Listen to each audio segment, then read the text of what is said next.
Hi, everyone. My name is John Traugott, and I am the Development and Expansion Manager within the Employment Security Department's Grant Management Office.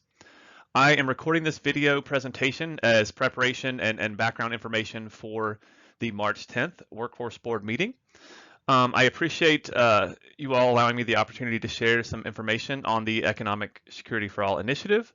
What I'm planning to talk through in this presentation is a quick background on how the initiative was started and a general overview of what it is, provide some information related to early progress and challenges prior to COVID-19, then address the adaptations underway due to COVID-19 and the conditions on the ground that it caused, and then highlight some key progress to date, and then hit on next steps as well. So now for some quick background on what is EcSA and how was it developed. It's an initiative to implement and test locally developed models for poverty reduction with the intent to streamline access to existing benefits and services to help more families move out of poverty, with the intent that we would look to replicate and or expand any approaches that demonstrate success throughout this process. And the why on this is when we started this process, roughly 26% of Washingtonians were living in poverty, and that's defined as those living below 200% of the federal poverty level, which is the threshold for SNAP eligibility. Also, the fragmented nature of our existing programs and services is something that the Governor's Poverty Reduction Work Group heard as they were doing their background research and development of the 10-year plan that's been in circulation. And so wanting to focus on efforts to work on that through this initiative. It was developed in part through folks that are involved in the Governor's Poverty Reduction Work Group, an initial EcSA design group that worked with the Governor's office and others to develop the initial parameters, and then gave those to the EcSA Technical Advisory Group to move forward with the RFP process and develop the guidelines around that. So to provide a quick overview of the first round of EcSA, we awarded $5.9 million to 4 local areas to implement the models they worked with their partnerships to develop locally. The first of those went to Benton Franklin Workforce Development Council that is focused on Connell, Washington, or initially was focused on Connell, Washington, which is roughly 45 minutes outside of Tri-Cities. The second award went to Workforce Southwest Washington to focus on the Longview Highlands neighborhood and South Kelso. The third one went to the Spokane Workforce Development Council, and they were focused on the area around their Spokane Resource Center, which is an area of downtown Spokane. The fourth award went to Workforce Central in Tacoma, focused on the east side of Tacoma and the Salishan community.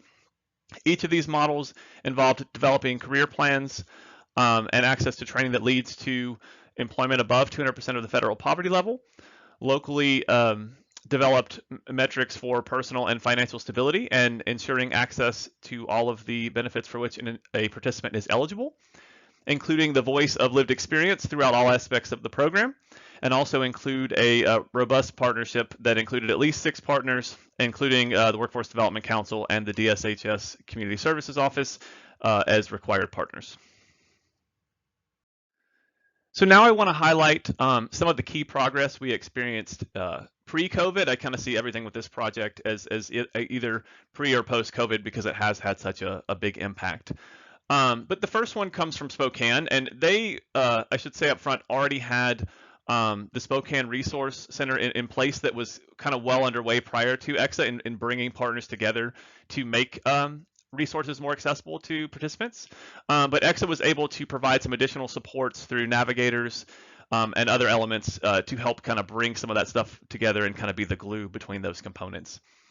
The common referral system in Tacoma that's powered by 211 and run by their local United Way partner is a virtual system that attempts to connect partners and share information in a virtual environment so that it's easier for individuals to get warm handoffs to multiple partners and get connected to those resources without having to retell their story and start from scratch with every partner.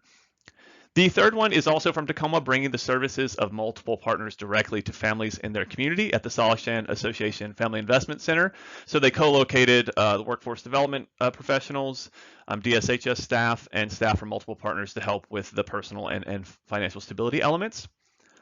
The third is from Southwest, focused on building relationships with manufacturing and healthcare employers to provide job site access to partner services to support hiring, training, and job retention. So bringing access to all the partner resources on the job site where an individual is working. The final one is from Ben Franklin and Connell, partnering with local schools and other trusted community sites to provide families with direct access to workforce services and wraparound supports through regularly scheduled community office hours in Connell at the school district and other places so that they don't have to travel all the way to the Tri-Cities to get access to these resources. All right, moving from initial progress to initial startup challenges, I just wanted to highlight a couple that were kind of consistent across the areas. The first is contracting challenges, and I break that up into kind of 3 to 4 buckets.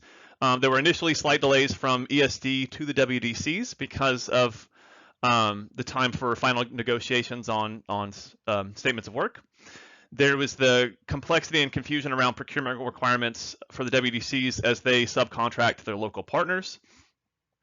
And then negotiating of local statements of work due to key leadership changes within partners created some challenge and kind of the need to re-level set and in some forms kind of start over in developing the partnerships because they did have so many leadership changes in some of the areas. The next is data and information sharing. And the big one that relates to EcSA is the statutory limitations to sharing information on SNAP recipients for EcSA outreach.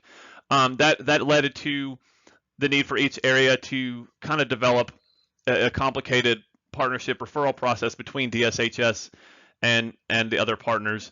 And that's led to a pretty significant burden on DSHS staff that wasn't funded as part of this initiative, and they weren't anticipating, so they had to allocate resources that were often scarce to help with this. And that has created, I think, some meaningful or more meaningful partnerships and opportunities to work together, but it does continue to be a challenge because of the limitations in place. The third is clarity of partner roles and responsibilities. I think there were gaps in planning and process development as new complicated partnerships were being built and brought together, and partners were taking on new roles. And I think I can definitely say, at least in part, this is due to the relatively short timeline we had, which ESD offered, which was around 3 months from the RFP release until the contracts or till the proposals were submitted and reviewed.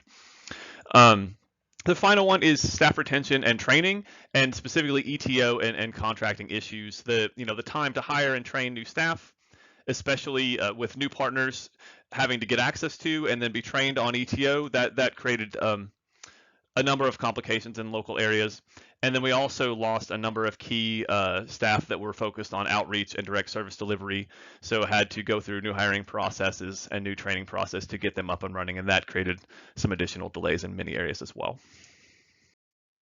So as you can see in this graph, these initial challenges led to delays in the first 2 quarters. So looking from July through December of 2019, we only had 45 enrollments during that initial 6-month period.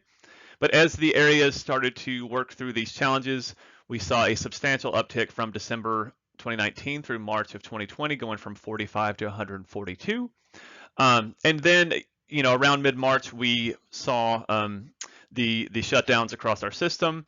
And so because of that, we see kind of a plateau from there where areas needed to retool, figure out how to operate in the virtual environment for enrollments and service delivery. And we've seen, kind of a gradual increase from that point forward as areas have continued to struggle to engage folks in this difficult time. So from that point, we just saw in mid-March where we started to see the plateau of enrollments. These are kind of the key challenges that we've seen, generally speaking, across the areas related to the COVID-19 environment. The first one, the closure of key partner locations that were the focal point of program outreach and service delivery. A key thing to keep in mind with these programs is they were all intended and designed for intensive in-person support and service delivery, and this has had a huge impact because that has not been available. The other one's challenges as areas adjust their policies and processes to adapt to remote operations while maintaining compliance with rules and regulations. Lack of interest and motivation from potential participants, and that's often because they have increased childcare responsibilities, they're possibly receiving expanded benefits, and there is and continues to be a lack of training and employment opportunities that many folks want to engage in. There's also the limited capacity of some partners to adapt and continue to provide services virtually. Many of these partners had to lay off staff, had to shift priorities and scale back to only their core business operations, or they don't have the technical capabilities. Many of these partners are new to our system and working in this space, and because of that, it's a little more challenging for some of them, I think, to adapt to this environment. And then finally, we're focused on low-income folks that often have increased limited access to technology and lack digital literacy skills that they need to effectively engage in this environment. So for the sake of time, I'm not going to read through all of the comparisons in this table, but what I'm showing you here is on the left side the original design in each of the EcSA components and the requirements under each, and then on the right the adaptations that we put in place to allow the flexibility for areas to adapt to their local environment.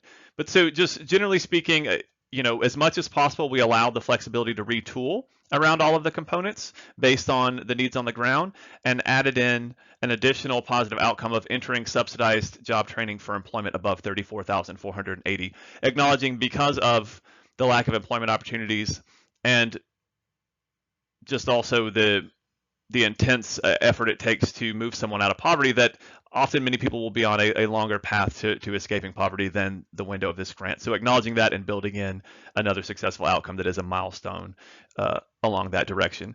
But I won't go into any more detail on these because I think you're going to hear from the three areas in the presentation at the board meeting. So I'll just keep it moving forward to keep this a little bit shorter. And so I want to end with a couple of key items of progress I want to share with you all. The first is that to date we have over 300 enrolled participants. At this point, we also have more than 20 participants whose household move above 200% of the federal poverty level. These numbers are kind of changing because we're currently in the middle of a quarter and I don't have the final data for that.